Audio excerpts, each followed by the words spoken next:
Hello everyone, स्वागत है आपका डीएस आज की क्लास यूट्यूब चैनल पर। मैं हूं दीप्ति शर्मा। आज हम इस वीडियो में टीजीटी व पीजीटी के लिए विज्ञान विषय के 20 प्लस महत्वपूर्ण प्रश्नों को देखेंगे।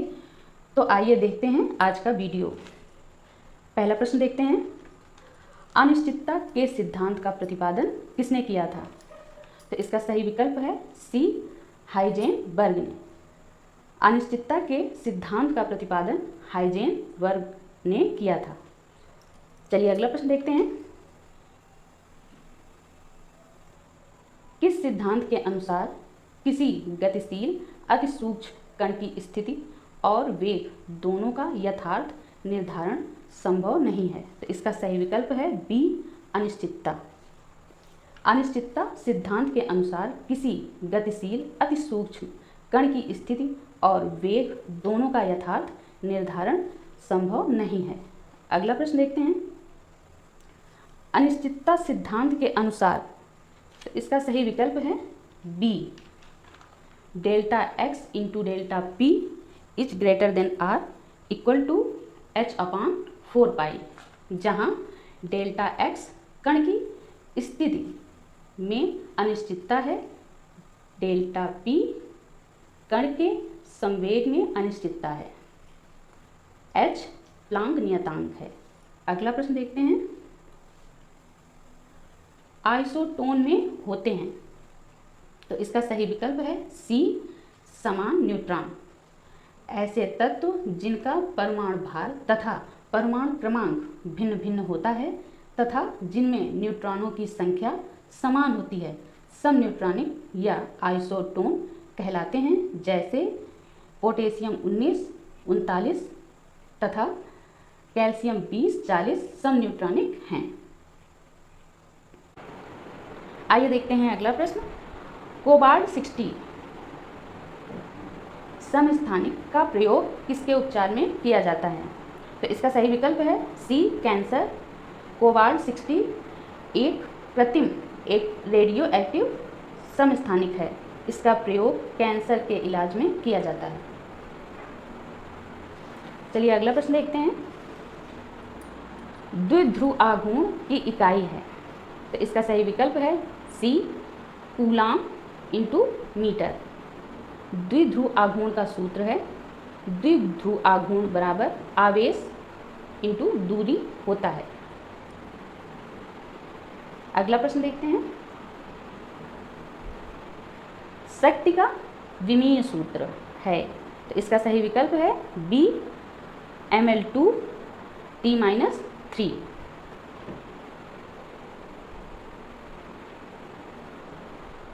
चलिए अगला प्रश्न देखते हैं, न्यूक्लियॉन कहलाते हैं, तो इसका सही विकल्प है डी, न्यूट्रॉन तथा प्रोटॉन। न्यूट्रॉन तथा प्रोटॉन परमाणु नाभिक में पाए जाते हैं तथा न्यूक्लियॉन कहलाते हैं। अगला प्रश्न देखते हैं, तीन प्रतिरोध 12 ओम, 12 ओम तथा 6 ओम समांतर क्रम में जुड़े हैं, उनका प्रभावी प्रतिरोध होगा। तो इसका सही विकल्प है सी, 3 ओम। समांतर क्रम के लिए सूत्र है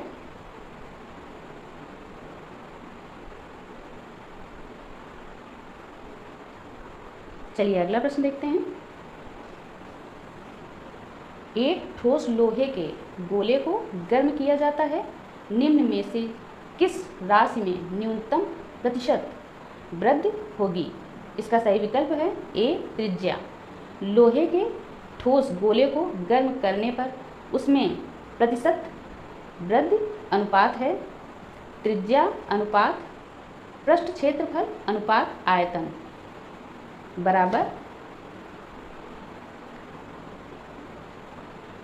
1:2:3। चलिए अगला प्रश्न देखते हैं, एक ठोस लोहे के गोले को गर्म किया जाता है, निम्न में से किस राशि में कमी होगी? तो इसका सही विकल्प है डी, घनत्व। लोहे के ठोस गोले को गर्म करने पर त्रिज्या, आयतन व पृष्ठ क्षेत्रफल में वृद्धि होती है जबकि घनत्व में कमी आती है, क्योंकि आयतन बढ़ जाता है और द्रव्यमान वही रहता है। चलिए अगला प्रश्न देखते हैं। आदर्श व वास्तविक गैसों में मुख्य अंतर है। तो इसका सही विकल्प है बी, दाब। आदर्श व वास्तविक गैसों में मुख्य अंतर दाब का होता है, क्योंकि आदर्श गैस में आकर्षण व प्रतिकर्षण बल प्रभावी नहीं होते हैं। चलिए अगला प्रश्न देखते हैं। निम्न में से किसकी विलेयता जल में सबसे अधिक है? तो इसका सही विकल्प है ए, NH3। अमोनिया और जल दोनों ध्रुवीय यौगिक हैं तथा अमोनिया जल के साथ अंतर आणविक हाइड्रोजन बंध बनाती है, इसलिए यह जल में अत्यधिक विलेय है। अगला प्रश्न देखते हैं। निम्न में से कौन सम इलेक्ट्रॉनिक नहीं है? इसका सही विकल्प है डी, Ca+2। कैल्शियम आयन सम इलेक्ट्रॉनिक नहीं है, क्योंकि इसमें 18 इलेक्ट्रॉन हैं, शेष सभी में 10 इलेक्ट्रॉन हैं।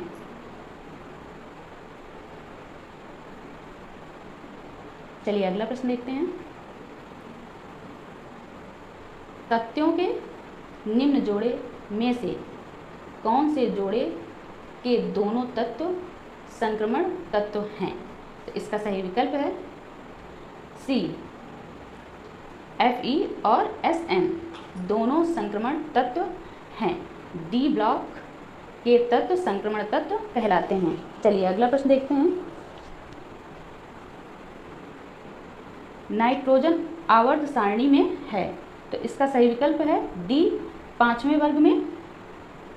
नाइट्रोजन का परमाणु क्रमांक 7 होता है और अंतिम कोश में 5 इलेक्ट्रॉन होते हैं, इसलिए यह 5वें वर्ग में है। चलिए अगला प्रश्न देखते हैं। विद्युत चुंबकीय प्रेरण में विद्युत वाहक बल समानुपाती होता है, तो इसका सही विकल्प है डी, चुंबकीय फ्लक्स परिवर्तन की दर के। फैराडे के विद्युत चुंबकीय प्रेरण सिद्धांत के अनुसार परिपथ में उत्पन्न प्रेरित विद्युत वाहक बल का परिमाण चुंबकीय फ्लक्स के परिवर्तन की ऋणात्मक दर के बराबर होता है। चलिए अगला प्रश्न देख लेते हैं। यदि औसत वेग 4 गुना हो जाए तब उसी ताप पर वर्ग माध्य मूल वेग हो जाएगा, तो इसका सही विकल्प है बी, 4 गुना। स्थिर ताप पर औसत वेग वर्ग माध्य मूल वेग के समानुपाती होता है, इसलिए औसत वेग 4 गुना होने पर वर्ग माध्य मूल वेग भी 4 गुना हो जाएगा। चलिए अगला प्रश्न देखते हैं। किसी परमाणु में जिसके लिए L बराबर 2 तथा N बराबर 3 है, अधिकतम कितने इलेक्ट्रॉन होंगे? तो इसका सही विकल्प है डी, 10। N बराबर 3 और L बराबर 2 3D उपकोष को प्रदर्शित करता है और किसी भी D उपकोष में अधिकतम इलेक्ट्रॉनों की संख्या 10 होती है। चलिए अगला प्रश्न देखते हैं। जब आवर्त सारणी में ऊपर से नीचे की ओर आते हैं तो क्षार धातुओं का आकार, तो इसका सही विकल्प है ए, बढ़ता है। जब हम आवर्त सारणी में ऊपर से नीचे आते हैं तो इलेक्ट्रॉनों के साथ साथ कोषों की संख्या भी बढ़ती जाती है, इसलिए आकार भी बढ़ता जाता है। यदि आज का यह मेरा वीडियो आपको पसंद आया हो तो लाइक, शेयर और सब्सक्राइब करना ना भूलें। धन्यवाद।